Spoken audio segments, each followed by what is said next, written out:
नमस्कार, मैं दिगंबर कश्यप, न्यूरोथेरेपिस्ट।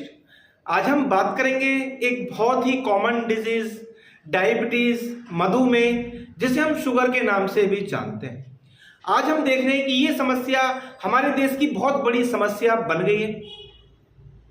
आज 10 में से अगर हम देखें तो 5 से 6 लोगों को डायबिटीज की समस्या है, ऐसा देखा जाता है। और आज ऐसा लगता है कि उम्र से भी इस बीमारी का कोई संबंध नहीं बचा। आज कम उम्र में भी डायबिटीज होती है, वयस्क व्यक्ति को भी डायबिटीज होती है, बुजुर्ग व्यक्ति को भी डायबिटीज होती है, और ये हेरिडिटरी से आने वाली डिजीज भी मानी जाती है। अगर पेरेंट्स में डायबिटीज है तो देखा जाता है कि आने वाली पीढ़ियों को भी डायबिटीज हो सकती है। बॉडी के अंदर शुगर की मात्रा बढ़ जाना, इसी को हम डायबिटीज मानते हैं। हमारी बॉडी के अंदर एक ग्लैंड होता है जिसे हम पैनक्रियास के नाम से जानते हैं। पैनक्रियास के जो बीटा सेल्स होते हैं वो इंसुलिन नाम का हार्मोन नहीं बना रहे होते, जिसके कारण से हमारे ब्लड में शुगर की मात्रा बढ़ जाती है। और जब हम टेस्ट कराते हैं तो पता चलता है कि आपको डायबिटीज हो गई है। एक होता है फास्टिंग डायबिटीज, यानी कि खाली पेट डायबिटीज टेस्ट की जाती है, और इसकी जो नॉर्मल रेंज मानी जाती है वो 70 to 110 तक मानी जाती है। खाने के 2 घंटे के बाद फिर हम डायबिटीज चेक कराते हैं। इसे हम पीपी यानी पोस्ट प्रेंडियल के नाम से जानते हैं। इसकी जो नॉर्मल रेंज है वो 110 to 140 के बीच में आनी चाहिए, तो कहा जाता है कि आपको शुगर नहीं है। अगर ये बढ़कर आती है तो कहा जाता है कि आपको डायबिटीज हो गई है। इसके लिए एक टेस्ट और कराया जाता है HbA1c। इसकी जो नॉर्मल रेंज होती है वो 7% होती है। अगर ये ज्यादा बढ़ जाती है तो कहा जाता है कि आपको डायबिटीज हो गई है। वैसे जो HbA1c डायबिटीज करने का एक टेस्ट है, ये अच्छा टेस्ट माना जाता है। ये कभी भी कराई जा सकती है। जिसको डायबिटीज होती है उसको बहुत सारे लक्षण देखने को मिलते हैं, जैसे कि प्यास बार बार लगना। अचानक से उसको प्यास लगनी शुरू हो जाएगी। पहले मान लीजिए वो 5 गिलास पानी पीता था दिन में, उसको लगेगा कि 10 से 15 गिलास पानी पीना चाहिए। और उसको नॉर्मल पानी से प्यास नहीं बुझती, क्योंकि बॉडी के अंदर एक गर्मी जैसी बढ़ गई है, एक हीट बढ़ गई है। उसको ठंडा पीने की बार बार इच्छा होती है। वो यूरिन पास करने जाता है, उसकी फ्रीक्वेंसी ज्यादा बढ़ जाती है। पहले मान लीजिए वो 3-4 बार दिन में जाता था, अब उसको 8 से 10 बार जाने की इच्छा होती है। और खासकर ये रात को ज्यादा होती है। पहले मान लीजिए वो व्यक्ति 1-2 बार यूरिन के लिए उठता था, अब हो सकता है कि उसको 3-4-5 बार तक भी यूरिन पास करने के लिए उठना पड़ता है। भूख बहुत ज्यादा बढ़ गई है, बार बार खाने की इच्छा होती है, लेकिन व्यक्ति का वजन लगातार कम हो रहा है। अगर ये चेंजेस आपकी बॉडी में नजर आते तो आप अपना डायबिटीज टेस्ट जरूर करा लें। व्यक्ति को थकान होती है, चिड़चिड़ापन होता है, गुस्सा आता है, शरीर में कहीं भी चींटी जैसा चलना, झंझनाहट होना, ऐसे लक्षण नजर आते हैं। ये एक ऑटोइम्यून डिजीज मानी जाती है।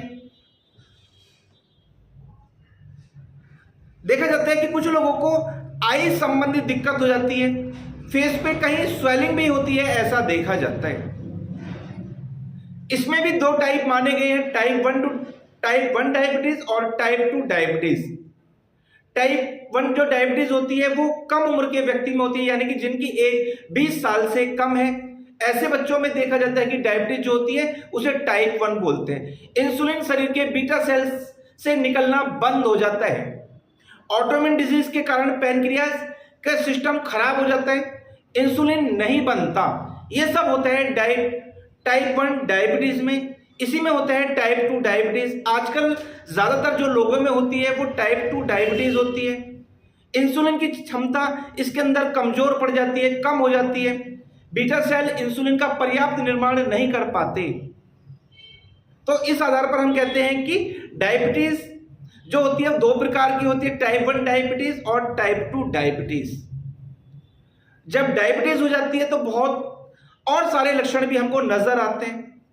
चलते हुए सांस फूलना, कमजोरी हो जाना, चिड़चिड़ापन हो जाना, नींद ना आना, वजन का लगातार कम होना, हेडेक हो जाना, ऐसे लक्षण देखने को मिलते हैं। दोस्तों, अगर आपको डायबिटीज हो गई है तो सबसे पहले आपको अपने कारण को ठीक करना है। जैसे आप नींद प्रॉपर नहीं लेते, आपको नींद प्रॉपर लेनी चाहिए। 6 से 8 घंटे आपको सोना चाहिए। आप खाना ठीक समय पर नहीं खाते, आपको एक टाइम टेबल बनाना चाहिए, सुबह नाश्ता टाइम से, लंच टाइम से, और रात का डिनर भी आपको टाइम से ले लेना चाहिए। फिजिकल एक्टिविटी आपको जरूर करनी चाहिए, वॉकिंग करें, स्विमिंग करें, साइकिलिंग करें, जो भी आप कर सकते हैं वो फिजिकल एक्सरसाइज आपको जरूर करनी चाहिए। आप स्ट्रेस रहते हैं, आपको टेंशन है, आपको किसी प्रकार का डिप्रेशन है, इसको दूर करने का आपको निरंतर प्रयास करना चाहिए। हेल्दी डाइट लेनी चाहिए, फाइबर युक्त डाइट लेनी चाहिए। आप अपनी डाइट में सैलेड, फाइबर युक्त डाइट अपनी बढ़ा दें, फ्रूट्स लें, इन सब चीजों को आपको सेवन करना चाहिए। दिन में 10 से 12 गिलास पानी पीने चाहिए। हेल्दी लाइफ आपको जीनी चाहिए, तो निश्चित ही आपकी डायबिटीज की समस्या हमेशा के लिए ठीक हो जाने वाली है। आज साथ में एक छोटा सा ट्रीटमेंट मैं आपको सिखाऊंगा। जब हम ये ट्रीटमेंट करेंगे तो हम पैनक्रियाज को स्टिमुलेट कर देते हैं। जैसे मैंने बताया कि जब डायबिटीज होती है तो पैनक्रियाज के जो बीटा सेल है वो इंसुलिन हार्मोन नहीं निकाल पा रहे। जब हम ये ट्रीटमेंट करते हैं, इस ट्रीटमेंट से हम पैनक्रियाज को ही स्टिमुलेट कर देंगे, जो उसके बीटा सेल्स है वो इंसुलिन का निर्माण ठीक प्रकार से कर पाएंगे। तो आइए देखते हैं कैसे करें हम डायबिटीज का इलाज और कैसे करें हम अपनी पैनक्रियाज को स्टिमुलेट। आइए जानते हैं। डायबिटीज के लिए बहुत इफेक्टिव ट्रीटमेंट, इस ट्रीटमेंट से हम पैनक्रियाज को स्टिमुलेट कर देंगे। जो पैनक्रियाज के बीटा सेल इंसुलिन नाम का हार्मोन नहीं बना रहे, जब हम ये ट्रीटमेंट करेंगे तो पैनक्रियाज भी स्टिमुलेट होगा और जो बीटा सेल इंसुलिन नहीं बना पा रहे वो ठीक प्रकार से बना पाएंगे। तो देखते हैं सबसे पहले क्या करना है। पेशेंट को इस प्रकार से लिटाना, ये पैर हमें यहाँ रखना, ये पैर हमें यहाँ रखना, हल्का सा नीचे को दबाना, एड़ी से नीचे की ओर दबाना, काउंट करना 1 2 3 4 5 6 सेकेंड, फिर वापस 6 सेकेंड, 1 2 3 4 5 6, 1 2 3 4 5 6, 1 2 3 4 5 6, 1 2 3 4 5 6, 1 2 3 4 5 6, 1 2 3 4 5 6, 1 2 3 4 5 6, 1 2 3 4 5 6, और ये 10th पॉइंट 1 2 3 4 5 6। एक बार में 6 सेकंड दबाना, फिर पैरों को उठाकर वहीं रखना। ऐसा हमें 10 बार करना है। 10 बार जब कंप्लीट हो जाए फिर हमें 1 मिनट का गैप देना है, फिर दोबारा से 10 बार इसी प्रकार से करना, फिर 1 मिनट का गैप देना, फिर तीसरी बार इसी प्रकार से हमें 10 बार करना, यानी कि 1-1 मिनट के गैप पर हमें 3 बार करना है। इसे हमारी थेरेपी में बोलते हैं 10 पेंट। इससे हम बॉडी के अंदर इंसुलिन नाम का हार्मोन बना देते हैं। आपको ध्यान रखना है कि 10 बार करना, हर बार 6 सेकंड प्रेशर है और 1-1 मिनट गैप जरूर देना। ऐसा 3 बार करना और फिर पेशेंट को उल्टा लिटाना। पेशेंट को उल्टा लिटाना और देखेंगे यहाँ पर एक उभरा हुआ भाग होता है, इसे हम थोरैसिक वर्टिब्रा बोलते हैं। T1, T2, T3, T4, T5, T6, T7, T8, ये वाला जो पोर्शन है यहाँ हम T8 मानते हैं। जो थोरैसिक वर्टिब्रा है उसका T8 पॉइंट, इसको हमें अपनी हथेली से इस प्रकार से दोनों दिशाओं में क्लॉकवाइज एंटी क्लॉकवाइज 8 से 10 बार मूव करना है। थोड़ा इस पर प्रेशर रहेगा।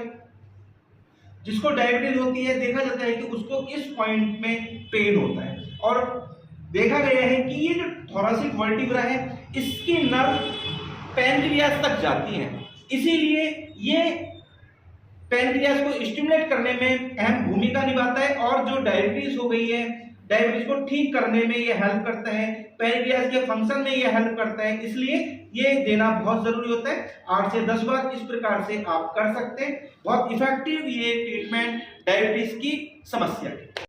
दोस्तों, अभी आपने जाना क्या ऐसे कारण हैं जिसके कारण से हमको डायबिटीज होती है, कौन सी ऐसी टेक्निक है जिससे हम अपनी पैनक्रियाज को स्टिमुलेट कर सकते हैं, कैसे हम अपनी बॉडी में इंसुलिन नाम का हार्मोन बना सकते हैं। ये जो ट्रीटमेंट सीखा ये बहुत इफेक्टिव ट्रीटमेंट है। देखने में बहुत छोटा है लेकिन इसके रिजल्ट्स बहुत बड़े हैं।